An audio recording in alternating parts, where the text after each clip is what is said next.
नमस्कार। अपनी कहानी स्ट्रगल टू सक्सेस में आपका स्वागत है। आज हमारे बीच में श्री भरत भूषण झा जी हैं, जो पिछले 25 साल से शैक्षणिक कार्यों में संलग्न हैं। अभी वर्तमान में प्रिंसिपल हैं पोद्दार इंटरनेशनल में। सो मिस्टर भरत भूषण झा जी, आपका स्वागत है। बहुत बहुत धन्यवाद आपका। Thank you. तो आप का बेसिक एजुकेशन बैकग्राउंड किस जगह से रहा है और आप अभी इस स्थान पे कैसे पहुंचे हैं? कुछ अपनी कहानी बताएंगे, क्योंकि ये जी कहानी इस जी चैनल का नाम है अपनी कहानी स्ट्रगल टू सक्सेस। जी तो जी अभी आप एक इंटरनेशनल बिल्कुल स्कूल के प्रधानाचार्य हैं, प्रिंसिपल हैं, और जी केवल अभी नहीं है, पिछले कई सालों से मैं आपको जानता हूं, तो करीब 15-20 साल से आप प्रिंसिपल ही रहे हैं। तो जी। ये यात्रा कैसी रही? जो मेरी शुरुआत हुई है वो उत्तर पूर्वी राज्य मणिपुर की जो राजधानी है इम्फाल, वहाँ मेरा जन्म स्थान है। क्योंकि मेरे पिताजी वहाँ पे सरकारी कॉलेज में प्रोफेसर थे और फिर वो प्रोफेसर से डायरेक्टर ऑफ हायर एजुकेशन बने। तो वहाँ से मेरी शुरुआत हुई। तो मैंने प्रारंभिक शिक्षा कक्षा तीसरी तक इम्फाल से ही ग्रहण की। और उसके बाद फिर मैं हमारे दादाजी बेगूसराय से रहे हैं, बेगूसराय बिहार से। तो मैं वहाँ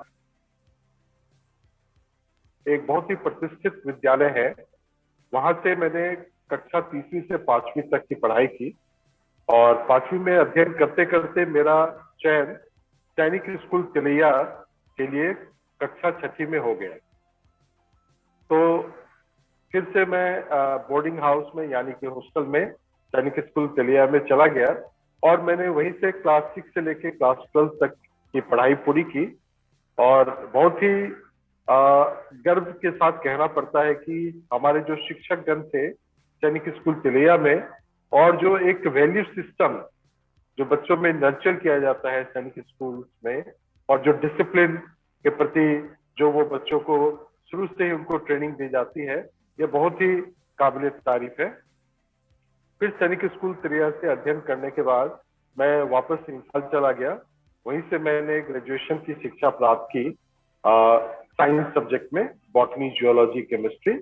और चूंकि मेरा जो प्राप्तांक था, मार्क्स बहुत ही अच्छा था, उस बेसिस पे मेरा चयन बनारस हिंदू यूनिवर्सिटी में बायोकेमिस्ट्री में हो गया, जहाँ से मैंने मास्टर की डिग्री हासिल की, एमएससी इन बायोकेमिस्ट्री, और बीएड की भी डिग्री हासिल की। मैं ये मानता हूँ कि शिक्षा जो है या जो लर्निंग है, ये एक लाइफ लॉन्ग प्रोसेस है। और अभी हाल फिलहाल में मैंने एमए इन एजुकेशन में एनरोलमेंट कराया है। मेरा उद्देश्य सिर्फ ये है कि शिक्षा के प्रति मुझे जितनी जानकारी मैं ले सकूं उतना मेरे लिए अच्छा है। और एमए इन एजुकेशन करके फिर मैं एजुकेशन में पीएचडी करना चाहता वाह, हूँ। जी बहुत बढ़िया।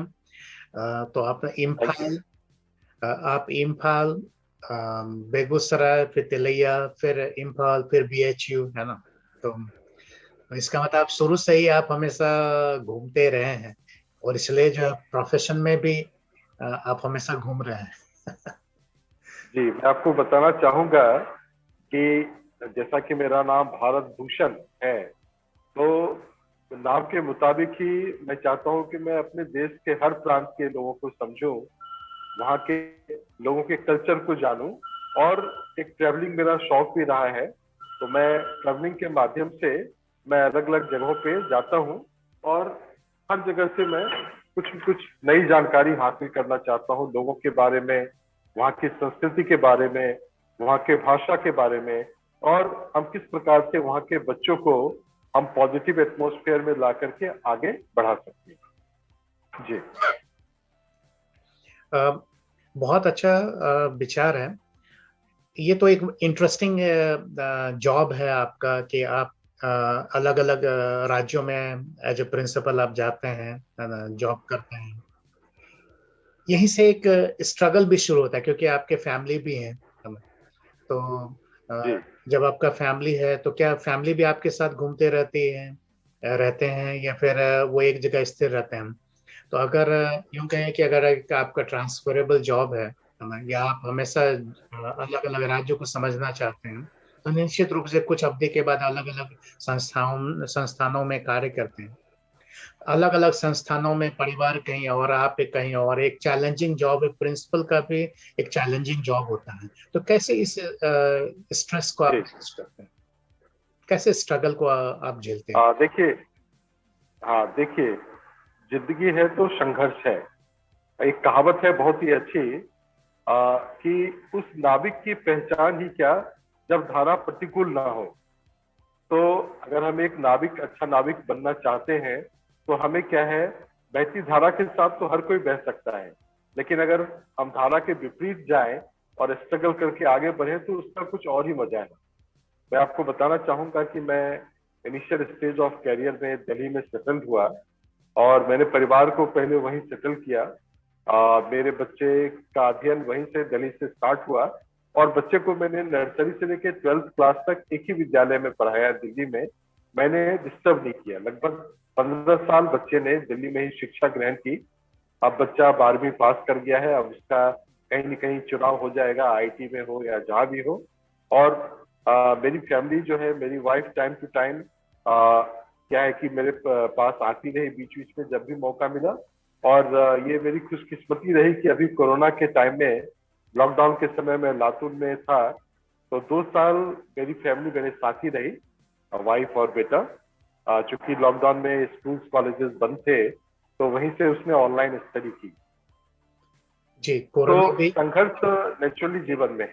जी जी, कोरोना भी एक इसका भी एक अपना सकारात्मक प्रभाव पड़ा, बहुतों के जीवन में बहुत परिवर्तन लाया। अ, आपकी जीवन यात्रा में ऐसा कौन सा समय रहा जो आपके लाइफ का बहुत स्ट्रगलफुल, संघर्षपूर्ण समय रहा, और कैसे आपने उसको पार किया? ऐसा कोई जीवन समय था क्या आपकी लाइफ में? जी जी। मैं आपको बताऊं कि जब मैंने 12th क्लास पास आउट किया सैनिक स्कूल तलैया से, उसके बाद चूंकि मैं परिवार में भाई बहनों में सबसे बड़ा था, 6 भाई बहन हैं हम लोग, तो पिताजी ने इम्फाल मणिपुर बुला लिया।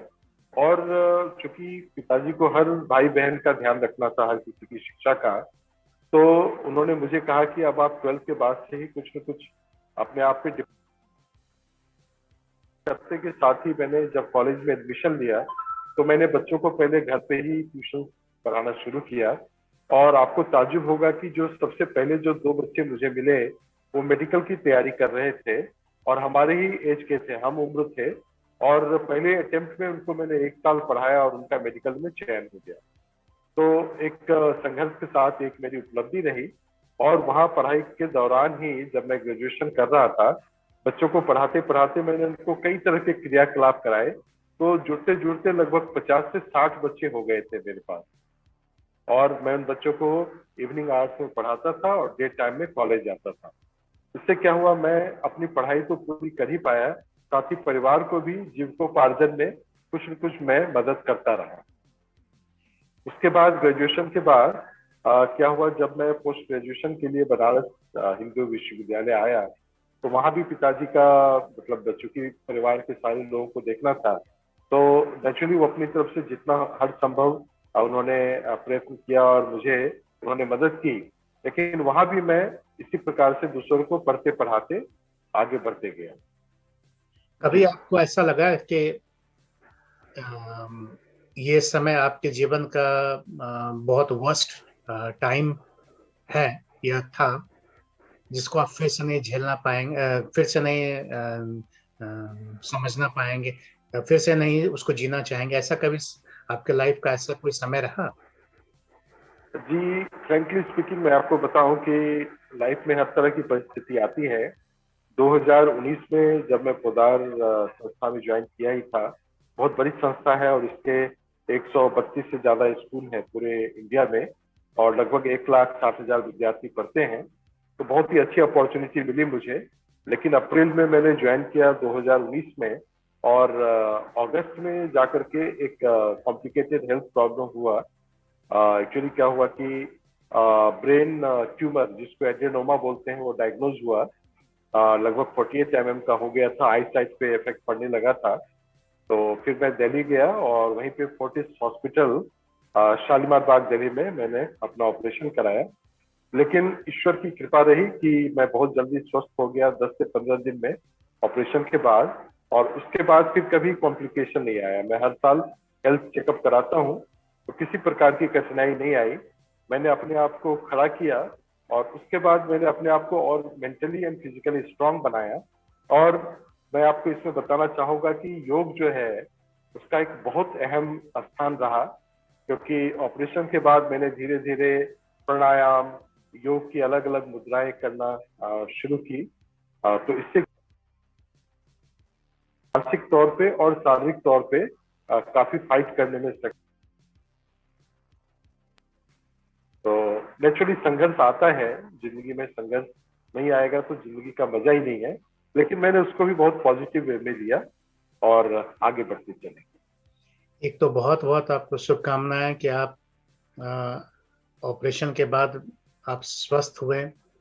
और फिर से देखना, मुझे थैंक यू। ये इस बात की जानकारी नहीं थी कि आपको जी ये कि शायद उस बीच में हमारी बात ही नहीं हुई थी, शायद लग रहा है। बिल्कुल। ये बिल्कुल। अ, आप विभिन्न प्रकार के जब आप सॉरी जब आप प्रिंसिपल हैं तो कई परिवारों से मिलने का मौका मिलता होगा, है ना? कई के जी स्टूडेंट्स के जी लोगों का समस्याएं, है ना? और परेशानी। तो जी इस प्रिंसिपल शिप के दौरान जो है आपको क्या सीखने को मिला? जी। देखिए, मैं आपको बताना चाहूंगा कि जब जब से मैं प्राचार्य बना, नेचुरली पेरेंट्स से इंटरेक्शन बहुत ही क्लोज इंटरेक्शन होता है। वो कई तरह की समस्याएं लेके आते हैं, कई तरह का सुझाव देते हैं। लेकिन मैंने क्या किया, उनके हर सुझाव को पॉजिटिव वे में लिया। मैंने देखा कि जो वो सुझाव दे रहे हैं वो बच्चे के ओवरऑल डेवलपमेंट में, होलिस्टिक डेवलपमेंट में कितना कामयाब रहे। तो मैंने क्या किया कि आपको बताना चाहूंगा कि बहुत यंग एज में मैं प्राचार्य बन गया था, लगभग 28 साल का था। और लगभग 20 साल का सफर एज ए प्रिंसिपल रहा। तो कई ऐसे भी मुकाम आए जब मैं प्रिंसिपलशिप स्टार्ट किया और मेरे अंदर ऐसे टीचर थे जो मेरे से उम्र में दुगुने थे या कहीं ज्यादा थे। तो मैं क्या है, सीखते हुए आगे बढ़ता चला गया। हर किसी से सीखना चाहिए हमें जिंदगी में, तभी कामयाब होते हैं। तो जब पेरेंट्स कोई सुझाव लेके आता है तो हम उनको बहुत ही गौर से सुनते हैं और हम ये देखते हैं कि ये जो सुझाव है क्या ये पूरे बच्चों को पॉजिटिव वे में प्रभावित करेगा या नहीं करेगा। तो अगर वो सारे बच्चों के लिए बहुत ही उत्तम सुझाव है तो हम डेफिनेटली उसको फॉलो करते हैं, उसको इम्प्लीमेंट करते हैं। और हम कोशिश करते हैं जो पेरेंट्स सुझाव दे, मैं एक डायरी मेंटेन किया हूँ, हर सुझाव को मैं डायरी में नोट करते जाता हूँ। और होता क्या है इससे कि पिछले 20 साल से जो मैं चीजें नोट कर रहा हूँ, कई चीजें बार बार उनकी पुनरावृत्ति होती है, रिपीटेशन होता है। इससे क्या है कि उसका सॉल्यूशन ढूंढने में बहुत ही आसानी होती है। जी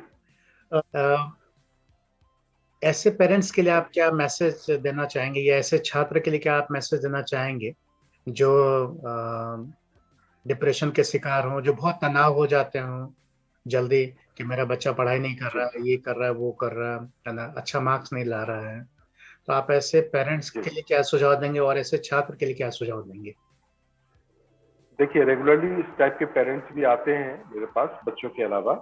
तो सबसे पहली बात क्या है कि हर पेरेंट्स का होता क्या है, वो एक बच्चे से एक्सपेक्टेशन करने लगते हैं। तो सबसे पहली बात क्या है कि आप बच्चे के अंदर जो गुण है, उसके अंदर जो क्षमता है, पहले उसको पहचाने। हर बच्चा टॉपर नहीं हो सकता है। उसकी क्षमता को पहचाने और ये देखें कि वो बच्चा किस फील्ड में अच्छा कर सकता है। क्योंकि कोई भी बच्चा जो है, हम ये नहीं कह सकते कि बच्चा इस चीज में पीछे है या ये काम नहीं कर सकता। हर बच्चे में कुछ न कुछ उनके अंदर एक नैसर्गिक गुण होते हैं जिसको हमें बचपन से ही सींचना और उनका सृजन करना पड़ता है। तो पेरेंट्स से ये सुझाव है कि बच्चों से एक्सपेक्ट ना करें कि वो क्लास में टॉपर ही बने। बच्चों को आप क्या है, प्रोत्साहित करते रहें और बच्चों को आप क्या है उनको बहुत हाई एक्सपेक्टेशन अपने एंड से ना दें। उनके लिए एक ऐसा माहौल तैयार करें कि बच्चा स्वतः ही सेल्फ डिसिप्लिन में आके अपने एंड से बेस्ट कर सकता है। और इस क्षेत्र में मैं कहना चाहूंगा कि आप बच्चे को किसी और बच्चे से कंपेयर ना करें, तुलना ना करें। हर बच्चा अपने आप में एक बहुत ही इम्पोर्टेंस रखता है और हर बच्चा अपने आप में बहुत इम्पोर्टेंट है।